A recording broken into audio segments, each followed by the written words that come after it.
Thank you. My name is Jay Swanson. Chair Robbins and committee members. As I said, my name is Jay Swanson. I'm a retired state employee and have been for almost 7 years. Well, I didn't volunteer to be here today. When I was asked to testify, I realized that I had a moral obligation to the honest people of Minnesota to tell you what I experienced. As a bit of background, I was a Minnesota State Trooper for over 34 years, serving in many different assignments over that time, including conducting and supervising criminal investigations. In mid-2014, I retired with the rank of captain. In August of 2014, I was hired by the Department of Human Services as the manager of recipient and child care provider investigations, where I worked until mid-2019. My job at DHS was to oversee 3 groups of employees, one being the CCAP Fraud Investigations Unit. During my time at DHS, our team of CCAP fraud investigators and I, along with the BCA agents assigned to our group, had a front row seat to watch the fraud happening, and we had regular contact with those committing the fraud. Beginning in 2017, we became dismayed and shocked by the response of some senior DHS officials to whom we reported the fraud to. As I look back with the benefit of 2020 hindsight, I realized that what our team saw was the early stages of a somewhat loosely organized criminal enterprise beginning to pillage Minnesota's public benefit system. In my opening remarks, I'm not going to use the names of individuals involved in the events I will describe. I'm not here in a vendetta. My goal is to help you understand how this happened. I did provide the names to the legislative auditor when I was interviewed in the 2018-2019 timeframe. You should also know that a few of the senior level DHS officials who harassed and abused our unit for committing the sin of trying to expose a huge amount of fraud in the CCAP program are still working at DHS today. From 2014 to early 2017, our unit received tremendous support from the original Inspector General and Deputy Inspector General. These folks, along with the great staff at the DHS Child Care Licensing Unit, were the first ones to discover very strange and unusual activity at certain Minnesota child care centers, as well as suspicious behavior by their owners. This led them to believe that significant CCAP fraud may be taking place. The DHS child care licensing staff spent a great deal of time after we were hired teaching us what would be normal activity at a child care center and what would be abnormal or suspicious. Just so you're aware, our investigators were all retired police officers. They averaged 20 years of experience with extensive experience investigating everything from fraud to narcotics trafficking to homicide. These were veteran cops, but they knew nothing about child care centers. But the DHS licensing folks took care of us. From the beginning, our unit began receiving information, tips, or complaints from a wide variety of sources that we believed were likely indicators of fraud. As an example, one day we received a call from a CCAP mother who called to complain that her child care center owner had stopped paying her the monthly cash kickback they had agreed upon. Another day, a former co-owner of a center called to say that he had been cheated out of his share of the fraud proceeds. Yet another day, a fire department called asking if a child care center was still operating because they had been trying to conduct a fire safety inspection and had made multiple trips there on different days at different times, but there were never any children or staff at the center. I checked and found that in the last 12 months we had paid the center approximately $1 million and that they were billing for the care of approximately 90 children at a time during 2 shifts from 6 a.m. to 10 p.m., 7 days a week. I wish I could tell you that these types of incidents were rare, but they weren't. This is what our team dealt with on a weekly basis. Once our unit received information we believed was an indicator of CCAP fraud, we would prioritize these tips primarily based on the amount of CCAP funding the center received. Frankly, we were so inundated with tips on centers receiving $700,000 to over $1 million that we didn't have time to focus on centers receiving less funding. Cases were assigned to investigators who would then conduct research on the center and owner and would then initiate physical and electronic surveillance of the center. The surveillance would determine how many adults and children entered the center and the times that they did so. This would later be compared with billing records the center submitted for CCAP payment. If the investigation to this point indicated significant fraud, the information was shared with the BCA agent, who then continued the investigation. If warranted, the agent would eventually obtain a search warrant for the center, at which time computers and phones belonging to the owner and business were seized. At the time of the search warrant, we ordered all payments to the center to be stopped.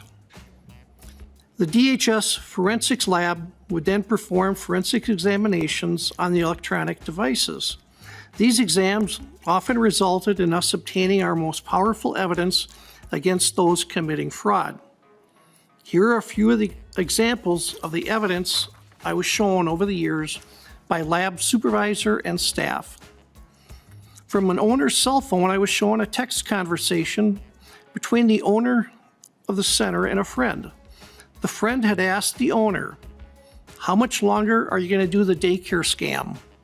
The owner replied, "Another year or two. I'm going to buy some nice homes in Nairobi."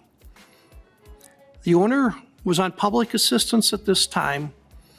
They happened to be on vacation in Dubai when this text conversation took place.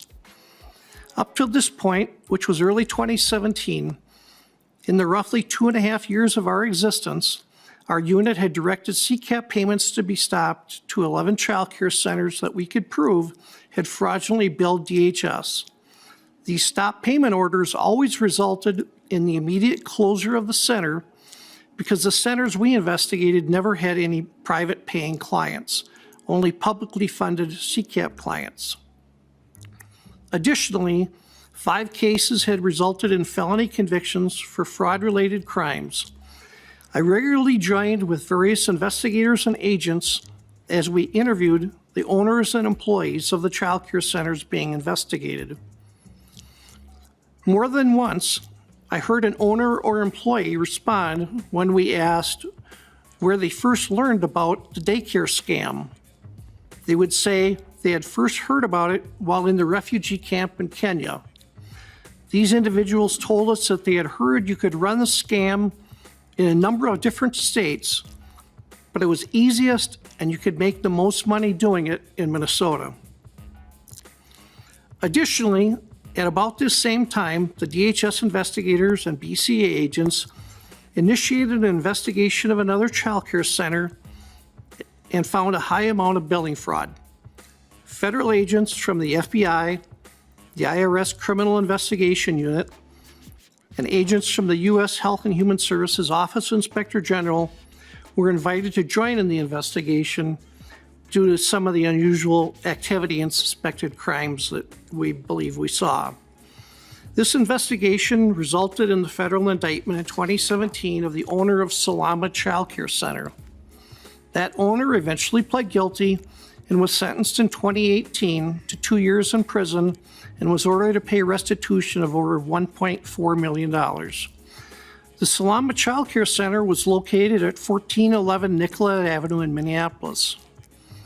That address might ring a bell for some of you because of a YouTube video taken last December at the Quality Leering Center, which was being operated at the same address. By mid-2018, our cases had generated some publicity, and the legislature then directed the Office of Legislative Auditor to conduct a special review of the CCAP program.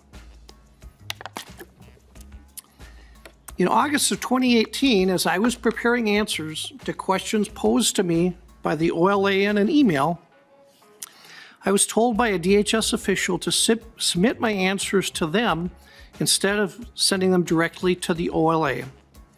When I forwarded my answer regarding what fraud trends we were seeing in CCAP, as I had been directed, I soon had a senior DHS official in my office, angry, red-faced, and almost yelling.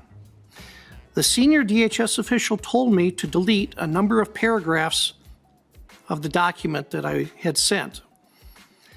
I then advised this official that I believed what they were telling me to do was illegal. I advised them that Minnesota law requires state employees to cooperate with the OLA and to turn over information as requested. A few days later, the same official told me, "I just came from the commissioner's office and they're sending your document to the OLA. You better be ready for the blank storm that's coming your way." In the following months, members of our unit were harassed and bullied by DHS officials in the following manner. First, DHS paid $90,000 to a consultant with no experience in public benefit program integrity or financial fraud investigations to label the CCAP fraud allegations in my email as unreliable and unable to be proven. During an interview with the consultants, which became heated, I told them that I really didn't care what they put in their report, but if they said there was no fraud or that our investigators were making this up, that when this became public, their company would lose all credibility. I told them that the fraud was so huge that sooner or later it would come to light. Secondly, false derogatory information was placed on a supervisor's performance review by DHS officials. Third, DHS implemented a continuous improvement program with the fraud investigation unit. This process started with the senior continuous improvement official berating our group for approximately 30 minutes, telling us in essence we were incompetent and terrible employees. I had never heard of something like this happening to any group of state employees in my 40 years in state government. A DHS assistant commissioner was in the room watching this. Over the next approximately 6 months, we were directed to attend many group meetings to discuss the investigative process at length, and we were giving homework assignments to work on between the meetings. These meetings were led by the same DHS official who had berated us so badly in that first meeting.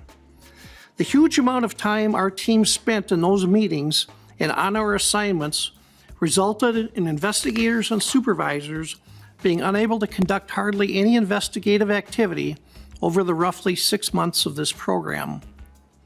As a result of this program, significant changes were dictated to our unit by the lead official, and this process, the changes to the process included A, myself and the unit supervisor. Keep in mind, together between the two of us, we had 70 years of criminal investigative experience. We would no longer have the authority to decide which cases would be investigated. That would be done by a committee of 3. 2 members of the committee were DHS officials with no experience conducting public benefit or financial fraud investigations.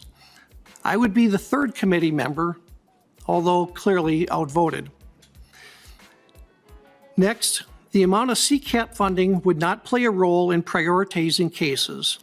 We would spend as much time investigating centers receiving a relatively small amount of CCAP money as those receiving much larger amounts. The result of this meant that roughly 50% of our limited investigative capacity would be spent on centers likely billing CCAP for less than $100,000 a year. It would also result in our team spending 50% less investigative hours on cases involving centers billing CCAP over $1 million a year. Next, investigators could only contact BCA agents after receiving permission from a DHS official. Lastly, DHS officials advised the BCA agents to vacate our building. They would no longer have an office at DHS. At this point, in June of 2019, I submitted my resignation/retirement notice effective July of 2019. I advised the members of the fraud investigation unit that I was not going to be a party to this. In closing, I would like to make the committee aware that the CCAP fraud supervisor and I had each worked for the state for 25 and 34 years respectively, each of us in the Department of Public Safety, at the BCA and the State Patrol, where the theft or loss of even $50 would not have been tolerated. I can't tell you how shocked we were to come to the Department of Human Services and learn after a few years that not only was the theft of untold millions of dollars tolerated, but those who tried to stop it would be subjected to the wrath of high-ranking department officials. Thank you.